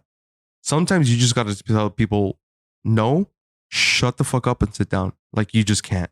Yeah. You know what I mean? Like, I'm all for freedom, but there has to be limits. What would you say is one of those things that should be limited then?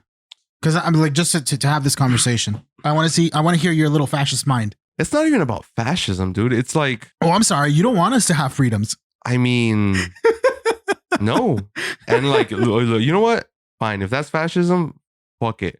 Because I've always said if I ever became president, I wouldn't be president for long. It'd be a dictatorship. Yeah. Not that I'd be the fucking Hitler, but I'd have to set examples. But like, I used to be like really big on like free speech, and now I'm like, dog, some people should not have that because people are dumb, dude. People like here's the thing that I'm gonna say. I think because people are dumb, they don't know how to use their freedom. Or I'm not saying that the dumb people are using the freedom of speech. It's the smart people using it and the dumb people that listen and take that shit as gospel. And I'm thinking, I don't watch his shit and I barely know anything about him, but he's become my new Tom Holland is fucking Fuentes. Like, I don't know what it is. There's something irrational. Like, I don't know, dude. Like, I honestly, it's gone to a point where I feel like if we just like came face to face, it wouldn't even just go down to blows. It'd just be like a makeout session. It's like, you know, where you just like that stereotype, you hate someone so much, you're like, oh, they're so into each other. It's just, I don't watch, I don't see his content. But just the snippets I hear of him, it's like nails on a chalkboard to me. Yeah. I don't know what it is about him. And maybe it's the last name Fuentes and the shit I don't know what it is, but he's designed to trigger me. You have, admittedly, he's like, I think a quarter Mexican or something like that. It doesn't matter. But he's fucking Mexican and a white supremacist. Like, he is bred in a lab to scientifically trigger me. Like, I don't know what it is. Like, not even Trump and it gets me this fucking, like, I'm okay with them, just not okay, but like, do whatever the fuck, like, just say what it, but him, I do not know. I honestly, it's in the last name too. Like, I don't understand how you're okay with it. But you know what it is though? It's because it's like you said, they're stupid, but they're stupid. It's more so like, hey, you know what? He's a useful tool. Yeah. He's talking about the you get me? And I mean, like, look, let's be honest. That kid it looks white as fuck. He doesn't look fucking 100%. You get me? Like, 100%. he doesn't look Mexican in any sort of way. But I mean, like, even with that last name, they're like, it's only a quarter, so he's mostly white, you know, kind of thing, or something like that. But it's to me, it's that sort of thing. He's a useful tool to fucking spout the rhetoric that is ultimately the white supremacist rhetoric that they want to hear. Yeah, he was a Charlie Kirk. Yeah. Until Charlie Kirk started mouthing off against Israel. Yeah, exactly. So like, it's one of those things. Well, actually, I don't even think was it that. I think it might have been something else. I don't remember what it was. But the whole point is that's irrelevant, basically, to this conversation, to what we're talking about. But because people are just like, they're like, yeah, cool. He's just someone who's talking about. He's gassing up what we are thinking or what we feel. So he's welcome to the community. You get me, kind of deal. And that's how I feel about, like, even like there's a black dude who works in fucking Fox who just, like, the shit he spouts when he makes a comment is fucking ridiculous. It's stupid. And I just don't understand why, like, you get me, like, why he's there. Like, they don't want you there, dog. Like, what are you doing there? You know, kind of thing. No, I know. And the same thing with the fucking, like, what's her name? What's her name? Candace Owens. Candace Owens is another one too. I mean, Candace Owens is kind of like, honestly, I think she might be a little cuckoo or something like that. But like, just this is the same reason why they allowed her to fucking talk the shit that she does. It's because, like, she's spouting the rhetoric that they want to hear. Yeah, but I'll give her a pass because now her crazy is on our side. I mean, in a sense, it is. Like, it's more so like, I always felt bad, like, when it came to her, because part of me kind of liked her because there's times where I'm like, she has a clarity and she's not entirely wrong about everything. Yeah. And when I heard she was kind of moving away from that, I'm like, oh, sweet. But then I seen why. I'm like, oh no. Like, that downturn was hard. And I'm like, you got used and abused by them and it fucked you up. Like, that's where my kind of sympathy comes from. Actually, you know what? Candace Owens for a second reminds me, because there was a time in when I was like, and it was early 2016, maybe, no, not even 2016, maybe 2017 or 18, where I was like under the mindset, it's like, no, Democrats are the way and all this other stuff. And I defended the Democrats, basically just being like, no, they could never do wrong kind of shit. And there was this one thing that fucking Candace Owens was saying where she was like, the Democrats want you to be telling them, like, they want you to be fucking welfare queens and so forth, et cetera, et cetera. They don't want to make sure that you guys aren't together. You guys aren't just like, you know, doing all this other bullshit. I'm like, man, there's no fucking way the Democrats want that shit. And then I started fucking like hearing about, like, here's the thing, historic, and this is the weird part about historic. If you go in history, Republicans were the good guys. Yeah. For the working class, all the working class. The Democrats were the racist motherfuckers. Yeah. They were, like, up until Clinton, they did not give a fuck about minorities, especially black people. That's the weird thing about it. And that's where my genesis there was a party shift that happened after the fucking, like, at a certain point where Democrats started working towards the working man, right? But when it comes to, like, fucking social issues, neither party was fucking good. You get me? Like, no, but at the very least, especially, when I say this, I'm talking about like 50s, 60s, probably up to the 70s. You had the Republicans being more behind the working blue collar kind of motherfuckers. Right. Somewhere along and again, there was a shift where I really feel like this is a religious thing, that fucking script got flipped and the red got way more religious and the blue like, I don't know how they, I don't know. It's like the blue was actually going green. That's the thing. It was, but I feel like But then eventually there was moneyed efforts to stop it from actually Yeah. going to green. So then it just remained blue, which I mean, in a sense, like at the time it was okay, but now it's like now it's a purple. It doesn't It's work, it's yeah. no longer blue. It's a purple. You got me? And so like it's just that point where like the fuck we need a third party essentially, which is hard to attain because it's been a two-party system. I feel like now the way the system works, it's just based on extremes where like the right, it's like we have to hate everyone that does not look like us. And on the left, it's we have to love everyone no matter what they look like. And I'm like, both of those are wrong. You can't just dismiss everyone, but you also can't just include everyone. Because you can't, it's one of those things, one bad apple spoils the bunch and shit. So like if you exclude everyone to try to prevent that, you're also excluding ideas and possibilities and just new ways of thinking and going about things. But if you're including everyone and everyone has that voice and you're trying to protect them, like nothing gets done. It just becomes a cycle of infighting. And this person's being heard more than me. And I'm like, okay, so now we need to give you your time in the fucking light. Well, why are they getting their time in the light? What about, and it just becomes a fucking circle jerk and nothing gets done. Right. That's why I say like, sometimes there's, I don't know, maybe freedom's the wrong thing, but like you need that middle of the ground person just to tell people no sometimes. There's nothing wrong with telling people no. I mean, you're not wrong 'Cause about both that, or at least sides- in my eyes, you're not Both wrong about sides keep focusing on the wrong shit to handle, to tackle. You know what I mean? So, listen, Like, yes, immigration was an issue. Was it that big of an issue? No. You know what I mean? Like the gay rights and trying to, yes, it was an issue. Was it that big of an issue to make it your whole political thing? No. Same thing with immigration.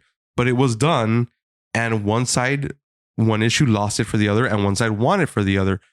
Because in this kid's situation, hate won out. yeah, Hate was a more powerful absolutely. factor.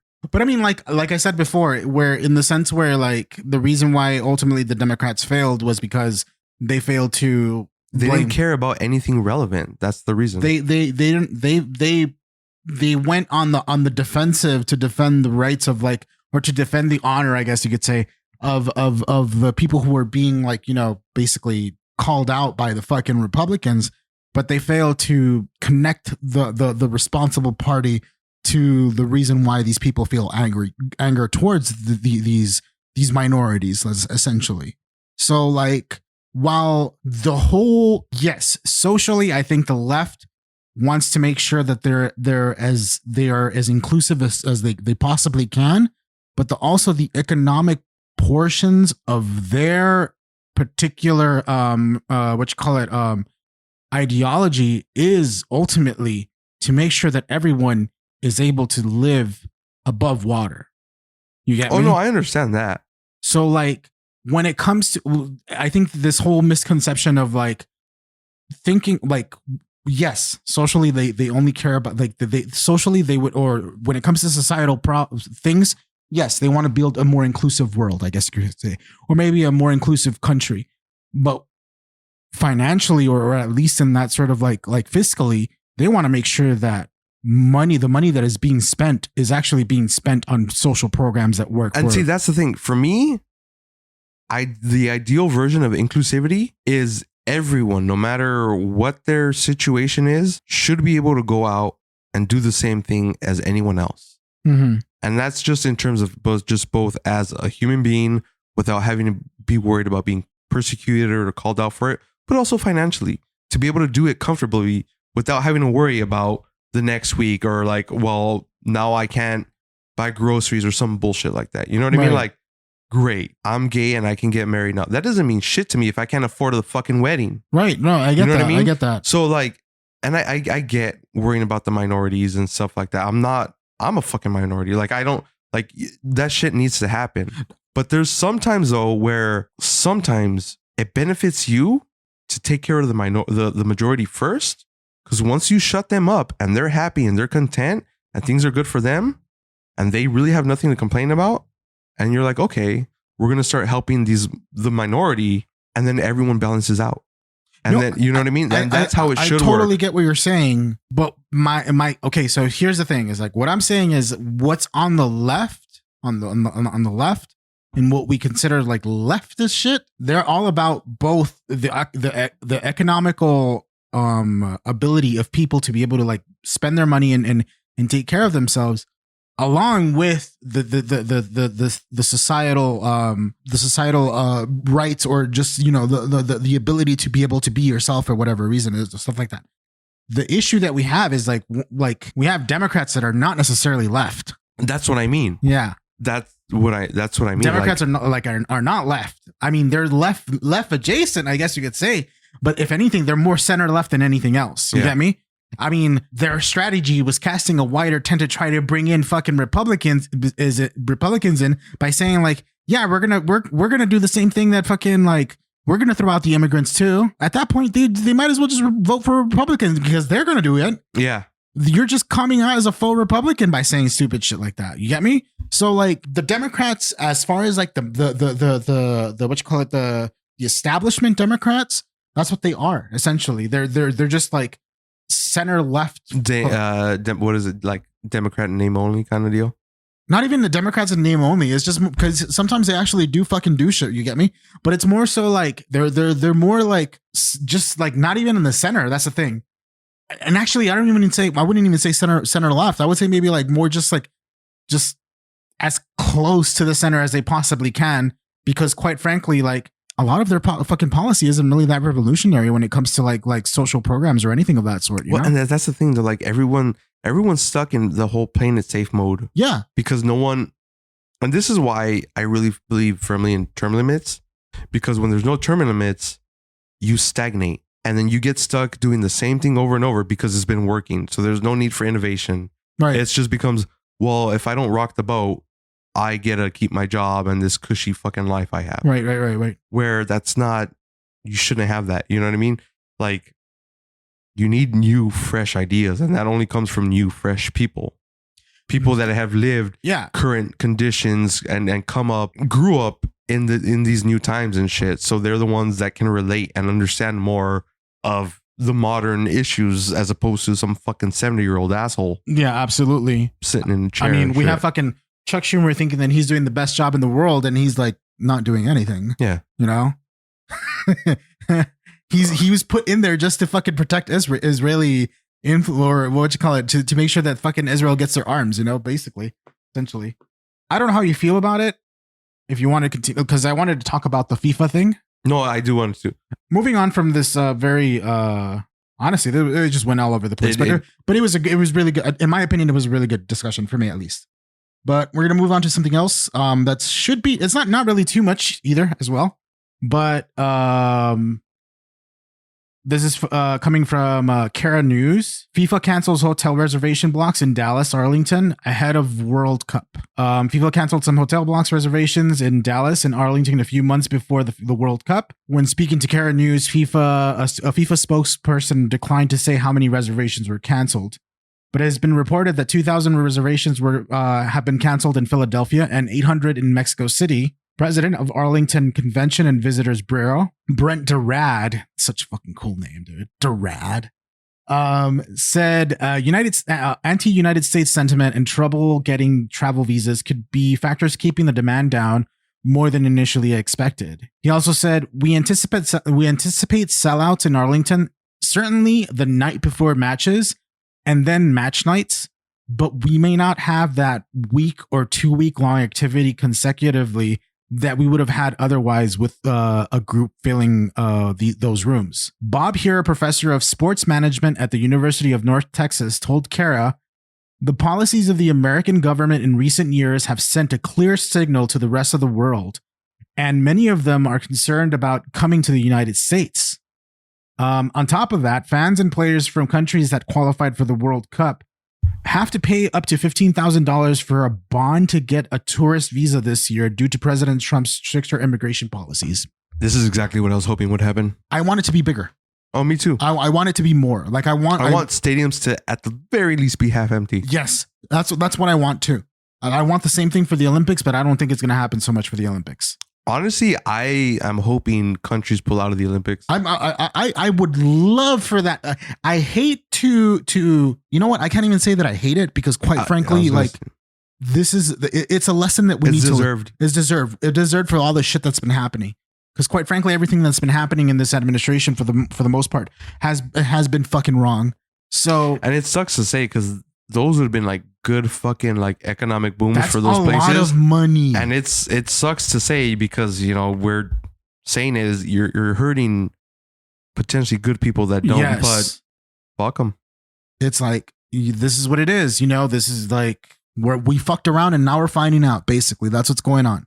So yeah, for the most part, like it's crazy how like, dude, $15,000 just to try to get a fucking like a visitor's visa, dog. On top of what you're gonna pay just to fucking get a room and shit like that. Imagine you have to pay $15,000 to go and do your job. Yeah. You're paying to go to work. That's to do your job. To go to work. And imagine if you're just someone who's trying to watch this team, dude. $15,000 to watch your team on top of all the extra stuff that you're gonna pay for, like the tickets, the fucking rooms, dude. And I remember talking to my friend after I sent you the thing. I was talking to one of my buddies about it, and they had said, you know what? Never mind. Say what you're saying because I just completely blanked out. I was gonna say, okay, so like, I was gonna make the joke. So like, some of these could probably afford it. Like some of those countries probably are making a lot of money. That's exactly okay. That was my point. I'm like, these are These are Europeans, bro. Right. They live for fucking football. Yeah. These are people that get month-long vacation time that can afford to fucking come here. So it's not a financial thing. It's a fuck you, we'll pass on something we absolutely love. Absolutely. Like that's very telling. It is very telling. And I mean, the fact that it's happened in fucking Philadelphia, 2,000 rooms, and then FIFA is not saying anything because they're of course they're not going to say anything. They're not going to say anything. They don't want to fucking piss off the little baby in the White House. Well, they gave him that peace prize. Yeah, they gave him that peace prize and shit like that. But I mean, like, it's like we know the reasons why. I mean, there's an implication. Because if you really wanted to quench the fucking rumors, you would have just said something flat out. Like you could have said something like, "Oh yeah, like you know what? I mean, because their line was, "Oh, the we now have a more like what was it? Pinpoint list of how many people are going to show up, so that's why we did cancellations." That's a fucking. Like, and here's the thing that's kind of makes it like even sweeter is because FIFA is famously fucking corrupt. Yeah. So you know what I mean? Like it's just I don't know, bro. Like. I'm honestly, I'm okay with all these establishments just starting to crumble like this. Honestly, yeah. I'm down. You fucking bent the knee for something, so there you go. Fuck around and find out, essentially. And I mean, I feel bad for the people that are suffering under them, the people that work there. Yeah, like I said, it sucks for the people that are going to lose out on jobs and all those opportunities. Not only that, but like small businesses are probably around there too as well. They're gonna lose out on a lot of fucking like. Well, and even so, you got the Olympics coming up in 2 years, and normally there's all that construction for the Olympic villages and all that shit. I mean, if countries pull out, you know what I mean? Like I don't know. Who knows what the fuck's going to happen? Yeah. The other thing too, what you call it that I was going to say. I don't know, but these beers are kind of strong, so it kind of makes sense why we're starting to space out.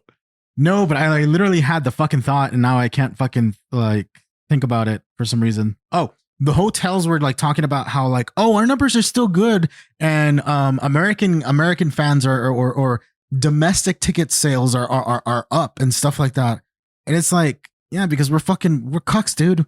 We end up paying extra for fucking shit despite like we're paying more for the fucking goods and services that we get because fuel is that fucking expensive. So transports are getting more expensive. So ergo, everything else gets more expensive. And you know what? As soon as you said that, I didn't even think about that. I'm like, that's another thing. Plane tickets are probably going to get more expensive because fuel is going to be more expensive. Exactly. So like, yeah, all this shit wouldn't make sense. Like, I didn't even think about that part. That's another thing too that I didn't think about as far as like the expenses for them too, as far as that travel. goes. Yeah, travel and shit like that. So like, you know what? We deserve it. 100%. We're like, or maybe deserve is the wrong word to use. We earned it. Not even earned. I'm not surprised that this is happening. Honestly, Chickens are coming home in a roost.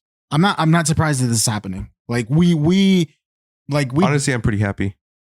In a sense, I am too, because I mean, I don't want us to fucking like be successful in Iran, honestly. No, me neither. I don't want the fucking fight to come down here. Don't get me wrong. And I don't want troops to die. I don't want troops to die either. But in Trump's words, troops are going to die because it's a war. I don't want troops to die, but I don't want us to like be like successful in something that we had no business starting, you know? We're a bully. Yeah. And I always root for the underdog when it comes to bullies, bro. We need to be taken down a peg or something like that. But yeah, as far as like the FIFA shit, like fucking crazy. Like you know what? Have at it. Cancel the whole fucking thing. Honestly, pull out. I'm 100%. Pull out. Just like if you're, I'm okay with there being a gap year for World Cup and the Olympics. Same here. They did it for World War II. Might as well do it now. Just do it now. Like I mean, like we're in. Yeah, just pull out. And the economic devastation that it could potentially bring down to us. I mean, shit. That's what we get. But real quick, we don't have to talk about it now, but maybe for next episode, I did kind of want to talk about that. I forget his name now. That one black comedian doing the white face of Erica Kirk. Fucking Drewski, I think is his name. He's my hero, dude. No, actually, we should talk about it. It's like, bro, dude. My favorite part is everyone crying how offended they are that he's doing white face. I love that. I fucking love that. How the turntable turns. Brother. I fucking love that, dude. Dude, I'm just like, in my head, it's one of those things where it's like, what, is comedy not legal anymore? I don't hear Joe Rogan defending this motherfucker, right? Mr. Comedy and free speech, last bastion of free speech. I thought this was a free country. Yeah, yeah. It's I think it's funny as fuck. I think it's funny as fuck as well, because I mean, shit, he's not wrong, you know. And honestly, like my favorite part of it isn't even like the actual jokes and stuff. It's his reactions when he stops and he has those. He gives the Erica Cook looks to the camera. Yeah. That's what kills me the most. That shit fucking killed me too. At first I was like, okay, this is funny, whatever. Like, it kind of wore thin on me right away, just because it like he was making fun of her, like it's her. But once he started doing those faces, I'm like, I'm in. Like, you son of a bitch, I'm in. Like, you got me with that shit. He started doing the fucking eyes, and I was like, oh my god, brother, stop. So fucking good. Because it was so fucking accurate, bro. It was, dude. I was like, oh, man. I mean, like, if you don't want your hypocrisy to be fucking thrown in your face, then shut the fuck up, dog. That's all it is. God. One of the best things ever. I mean, we need to have that freedom of speech, man. I mean, this is going out to all those motherfuckers that would put in a post of like, oh, 6 years sober for fucking, what's his name? George Floyd. There you go, George Floyd. But like, it's almost 10, it's like 10 years ago, or no, not 10 years ago, but close to 10 years ago. Yeah. And like I said, there's so many other fucking shit that's happened where so fuck those people that are crying about whiteface, because you had the president sending out like an AI clip of the Obamas as apes. So you just got some like fat black dude putting a bunch of fucking white makeup on. Like, that's not. And my thing is, like, you have a beloved movie called White Chicks where it's two black guys doing whiteface pretending to be like white women. No one's complaining about that. Yeah. I'm just saying. I don't know. But God bless that man. And you know what? God bless Afro Man. Oh yeah, he won too. God bless I totally Afro forgot Man. about that shit. Actually, that's another one. I'm sorry, we need to talk about that. What exactly happened? Because it was like they went into the wrong place, right? Yeah, and then he used the footage for one of his music videos, and the cops got butthurt and they sued him for it. And he countersued or some shit. Right, and right. The judge is like, yeah, Afro Man did nothing wrong. Yeah, he didn't do anything wrong.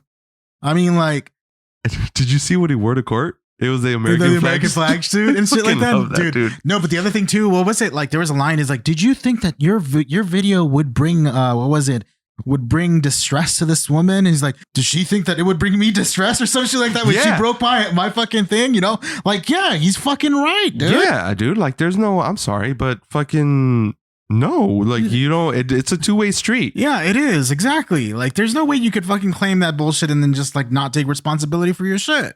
That's just fucking ridiculous. You know what's getting fucking crazy? And like, I know I've been sending you a lot like stuff from Reddit, and it seems like a lot of the stuff has been like police related. That's not even a quarter of the shit that's showing up on Reddit about cops on their shenanigans, dude. Oh, dude, and I've been on Reddit for a minute. I don't remember it ever being this bad or this consistent with shit constantly popping off. You don't think the algorithm is just kind of pushing it more into you? I don't think it's the algorithm, because my algorithm there's no algorithm. You just pick the subreddits you want. Yeah. And that's the shit that pops up. Uh-huh. So like, I'm on a subreddit called Bad Cop No Donut. Oh. And so like some of them were just like random kind of like just like caught meme-ish fucking kind of up. like shit? But or? now a lot of it's just like exposing like very similar corruption throughout the board across the Fuck country. me, dog. Yeah. Like one of this one dude got paid to do yard work for this sheriff, and he ended up finding out that the money paid to him was coming from like whatever funds for the department. So he reported him for misallocation of funds, and he got arrested. The cops weren't like, "Oh, we suspect he was involved with drugs, that he was growing weed in it," and they raided him and they arrested him. What the fuck? And that was just one story, and there's like 2 or 3 other ones separate that were mentioned in the comments. Like, "Oh yeah, this isn't the first time this has happened. Like this is almost like a textbook thing that they're starting to do. Like you can't even call him out. What the fuck? Like it's getting fucking bad. It's crazy. I'll start sending you more of the shit. I don't send it because I feel like it's repetitive and I don't want to bother. But like, I mean, come on, bro. I mean, it's fucking crazy though. Like honestly, like it's just fucking. I don't know, dude. Like, we didn't even mention that one story about the female officer. I don't want to, but I'm just saying. Like, I don't want to. Honestly, but there's a lot of shit there. But I think this is a good point to end it. I'll ask you if you want to plug anything, but humanity, dog. That's all I want to plug.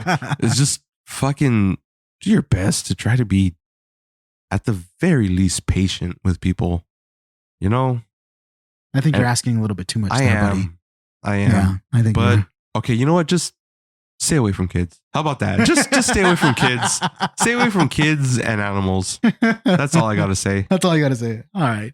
Well, since he didn't plug anything, you can follow me on YouTube, TikTok, and Instagram. Just look up Chubby Cheesy Pro, and I'm pretty sure you're gonna find my little PNG avatar in there. You can also follow me on Twitter and Blue Sky. On Twitter, I'm at ProJibChaser, and on Blue Sky, I'm Chubby Chaser Pro. Also, I stream Tuesdays, Thursdays, and Fridays on Twitch, Chubby Chaser Pro. Currently, I'm going through Halo 2. I'm going to go through the whole fucking Master Chief Collection. You can follow us on Twitter at IB2W. And that is all that I have so far for you guys right now. I don't have an email yet. But if you do have any sort of comment or anything of that sort, or even just a question, just go ahead and post us, tweet at us there, and we'll get back to you as soon as I possibly can. Okay, I will plug something. I don't know if I can, and if I can't, you'll hopefully just edit it out. I'm going to plug my Discord. So if you have Steam and you want to play that dinosaur game with me, we can die together, and I don't have to die alone. So just add me on Discord, Gaki_138, and we'll dinosaur the fuck out of this shit. Oh, he's talking about the Isle, by the way. The Isle, yeah. $20 game. All right. That is all for today. You guys have a good one, and we'll see you in 2 weeks.